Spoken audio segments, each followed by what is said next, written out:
Esther chapter 1. Now in the days of Ahasuerus, the Ahasuerus who reigned from India to Ethiopia over 127 provinces, in those days when King Ahasuerus sat on his royal throne in Susa, the citadel, in the third year of his reign, he gave a feast for all his officials and servants. The army of Persia and Media, and the nobles and the governors of the provinces were before him, while he showed the riches of his royal glory, and the splendor and pomp of his greatness, for the many days, 180 days. And when these days were completed, the king gave for all the people present in Susa, the citadel, both great and small, a feast lasting for 7 days, in the court of the garden of the king's palace. There were white cotton curtains and violet hangings fastened with cords of fine linen, and purple to silver rods and marble pillars, and also couches of gold and silver on a mosaic pavement of porphyry, marble, mother of pearl, and precious stones. Drinks were served in golden vessels, vessels of different kinds, but the royal wine was lavished according to the bounty of the king, and drinking was according to this edict. There is no compulsion, for the king had given orders to all the staff of his palace to do as each man desired. Queen Vashti also gave a feast for the women in the palace that belonged to King Ahasuerus. On the seventh day, when the heart of the king was merry with wine, he commanded Mehuman, Biztha, Harbona, Bigtha, and Abigatha, Zethar, and Carcass, the 7 eunuchs who served in the presence of King Ahasuerus, to bring Queen Vashti before the king with her royal crown, in order to show the people and the princes her beauty, for she was lovely to look at.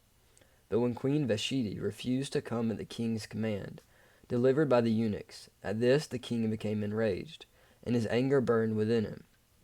Then the king said to the wise men, who knew the times, for this was the king's procedure toward all who were versed in law and judgment, the men next to him being Karshina, Shethar, Admatha, Tarshish, Meres, Marsina, and Memucan, the 7 princes of Persia and Media, who saw the king's face and sat first in his kingdom. According to the law, what is to be done to Queen Vashti, because she has not performed the command of King Ahasuerus, delivered by the eunuchs? Then Memucan said in the presence of the king and the officials, not only against the king has Queen Vashti done wrong, but also against all the officials and all the peoples who are in the provinces of King Ahasuerus. For the queen's behavior will be made known to all women, causing them to look at their husbands with contempt, since they will say, King Ahasuerus commanded Queen Vashti to be brought before him, and she did not come. This very day the noble women of Persia and Media, who have heard of the queen's behavior, will say the same to all the king's officials, and there will be contempt and wrath in plenty. If it please the king, let a royal order go out from him, and let it be written among the laws of the Persians and the Medes, so that it may not be repealed, that Vashti is never again to come before King Ahasuerus, and let the king give her royal position to another, who is better than she. So when the decree made by the king is proclaimed throughout all his kingdom, for it is vast, all women will give honor to their husbands, high and low alike. This advice pleased the king and the princes, and the king did as Memucan proposed. He sent letters to all the royal provinces, to every province in its own script, and to every people in its own language, that every man be master in his own household, and speak according to the language of his people. Chapter 2. After these things, when the anger of King Ahasuerus had abated, he remembered Vashti and what she had done, and what had been decreed against her. Then the king's young men who attended him said, let beautiful young virgins be sought out for the king, and let the king appoint officers in all the provinces of his kingdom to gather all the beautiful young virgins to the harem in Susa, the citadel, under custody of Hegiah, the king's eunuch, who is in charge of the women. Let their cosmetics be given them, and let the young woman who pleases the king be queen instead of Vashti. This pleased the king, and he did so. Now there was a Jew in Susa, the citadel, whose name was Mordecai, the son of Jair, son of Shimei, son of Kish, a Benjaminite, who had been carried away from Jerusalem among the captives, carried away with Jeconiah, king of Judah, whom Nebuchadnezzar, king of Babylon, had carried away. He was bringing up Hadassah, that is, Esther, the daughter of his uncle, for she had neither father nor mother. The young woman had a beautiful figure, and was lovely to look at. And when her father and her mother died, Mordecai took her as his own daughter. So when the king's order and his edict were proclaimed, and when many young women were gathered in Susa the citadel, in custody of Hegiah, Esther also was taken into the king's palace, and put in custody over Hegiah, who had charge of the women. And the young woman pleased him, and won his favor, and he quickly provided her with her cosmetics and her portion of food, and with 7 chosen young women from the king's palace, and advanced her and her young women to the best place in the harem. Esther had not made known her people or kindred, for Mordecai had commanded her not to make it known. And every day Mordecai walked in front of the court of the harem to learn how Esther was and what was happening to her. Now when the turn came for each young woman to go in to King Ahasuerus, after being 12 months under the regulations for the women, since this was the regular period of their beautifying, 6 months with oil of myrrh, and 6 months with spices and ointments for women. When the young woman went into the king in this way, she was given whatever she desired to take with her from the harem to the king's palace. In the evening she would go in, and in the morning she would return to the second harem in custody of Shahagaz, the king's eunuch, who was in charge of the concubines. She would not go into the king again unless the king delighted in her and she was summoned by name. When the term came for Esther, the daughter of Abihail, the uncle of Mordecai, who had taken her as his own daughter, to go into the king, she asked for nothing except for what Hegiah, the king's eunuch, who had charge of the women, advised. Now Esther was winning favor in the eyes of all who saw her, and when Esther was taken into King Ahasuerus, into his royal palace, in the 10th month, which is the month of Tebeth, in the 7th year of his reign, the king loved Esther more than all the women, and she won grace and favor in his sight more than all the virgins, so that he set the royal crown on her head and made her queen instead of Vashti. Then the king gave a great feast for all his officials and servants. It was Esther's feast. He also granted a remission of taxes to the provinces, and gave gifts with royal generosity. Now when the virgins gathered together the second time, Mordecai was sitting at the king's gate. Esther had not made known her kindred or her people, as Mordecai had commanded her. For Esther obeyed Mordecai, just as when she was brought up by him. In those days, as Mordecai was sitting at the king's gate, Bigthan and Teresh, 2 of the king's eunuchs who guarded the threshold, became angry, and sought to lay hands on King Ahasuerus. And this came to the knowledge of Mordecai, and he told it to Queen Esther, and Esther told the king in the name of Mordecai. When the affairs was investigated, and to be found so, the men were both hanged on the gallows, and it was recorded in the book of the Chronicles in the presence of the king. Chapter 3. After these things, King Ahasuerus promoted Haman the Agagite, son of Hammedatha, and advanced him and set him throne above all the officials who were with him. And all the king's servants who were at the king's gate bowed down and paid homage to Haman, for the king had so commanded concerning him. But Mordecai did not bow down or pay homage. Then the king's servants who were at the king's gate said to Mordecai, "Why do you transgress the king's command?" And when they spoke to him day after day, he would not listen to them.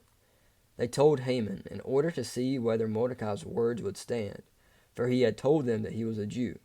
And when Haman saw that Mordecai did not bow down or pay homage to him, Haman was filled with fury, but he disdained to lay hands on Mordecai alone. So as they had made known to him the people of Mordecai, Haman sought to destroy all the Jews, the people of Mordecai, throughout the whole kingdom of Ahasuerus. In the 1st month, which is the month of Nisan, in the 12th year of King Ahasuerus, they cast pur, that is, they cast lots, before Haman day after day, and they cast it month after month, till the 12th month, which is the month of Adar. Then Haman said to King Ahasuerus, "There is a certain people scattered abroad and dispersed among the peoples, and all the provinces of your kingdom. Their laws are different from those of every other people, and they do not keep the king's laws, so that it is not to the king's profit to tolerate them. If it please the king, let it be decreed that they be destroyed, and I will pay 10,000 talents of silver, into the hands of those who have charge of the king's business, that they may put it into the king's treasuries. So the king took his signet ring from his hand and gave it to Haman the Agagite, the son of Hammedatha, the enemy of the Jews. And the king said to Haman, "The money is given to you, the people also, to do with them as it seems good to you." Then the king's scribes were summoned on the 13th day of the first month, and an edict, according to all that Haman commanded, was written to the king's satraps, and to the governors over all the provinces, and to the officials of all the peoples, to every province in its own script, and every people in its own language. It was written in the name of King Ahasuerus, and sealed with the king's signet ring. Letters were sent by couriers to all the king's provinces, with instructions to destroy, to kill, and to annihilate all Jews, young and old, women and children, in one day, the 13th day of the 12th month, which is the month of Adar, and to plunder their goods. A copy of the document was to be issued as a decree in every province by proclamation to all the peoples, to be ready for that day. The couriers went out hurriedly by order of the king, and the decree was issued in Susa the citadel. And the king and Haman sat down to drink, but the city of Susa was thrown into confusion. Chapter 4. When Mordecai learned all that had been done, Mordecai tore his clothes and put on sackcloth and ashes, and went out into the midst of the city. And he cried with a loud and bitter cry. He went up to the entrance of the king's gate, for no one was allowed to enter the king's gate clothed in sackcloth. And in every province, wherever the king's command and his decree reached, there was great mourning among the Jews, with fasting and weeping and lamenting, and many of them lay in sackcloth and ashes. When Esther's young women and her eunuchs came and told her, the queen was deeply distressed. She sent garments to clothe Mordecai, so that he might take off his sackcloth, but he would not accept them. Then Esther called for Hathach, one of the king's eunuchs, who had been appointed to attend her, and ordered him to go to Mordecai, to learn what this was and why it was.